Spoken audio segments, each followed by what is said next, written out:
मित्रांनो, मराठी कलाकार उपेंद्र लिमये तुम्ही यांना ओळखतच असाल। त्यांनी नॅशनल फिल्म अवॉर्ड, जोगवा आणि 2023मध्ये आलेल्या ॲनिमल यांसारख्या अनेक चित्रपटांमध्ये त्यांनी खूप चांगली भूमिका साकारून अनेक प्रेक्षकांचे मन जिंकले आहेत। तेच मुख्य भूमिकेत असलेला पुन्हा एक चित्रपट येतोय, तो म्हणजे माझी प्रार्थना, जो की आता तुम्ही थंबनेल बघितलाच असेल, मराठी आणि साऊथ इंडस्ट्रीचा कोलॅबोरेशन म्हणून। हो मित्रांनो, या चित्रपटाचे डायरेक्शन करत आहेत साऊथचे डायरेक्टर पद्मराज नायर आणि या चित्रपटाच्या मुख्य भूमिकेत सुद्धा स्वतः या चित्रपटाचे डायरेक्टर पद्मराज नायर, उपेंद्र लिमये, अनुषा अदेब बघायला मिळत आहेत। टीजरबद्दल बोलायचं झालं तर या चित्रपटाची सिनेमॅटोग्राफी, या चित्रपटाचा म्युझिक एकदम जबरदस्त आहे।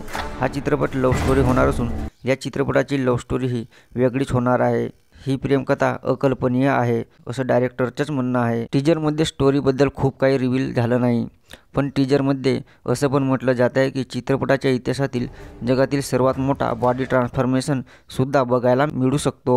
आता हा चित्रपट बघितल्यावरच कळेल की हा बॉडी ट्रान्सफॉर्मेशन कोणाचा आहे। मित्रांनो, मराठी आणि साऊथचा हा कोलॅबोरेशन कसा वाटला? माझी प्रार्थना हा चित्रपट थिएटरमध्ये चालणार का? हे आम्हाला कमेंटमध्ये नक्की कळवा आणि व्हिडिओ आवडल्यास व्हिडिओला एक लाईक नक्की करा।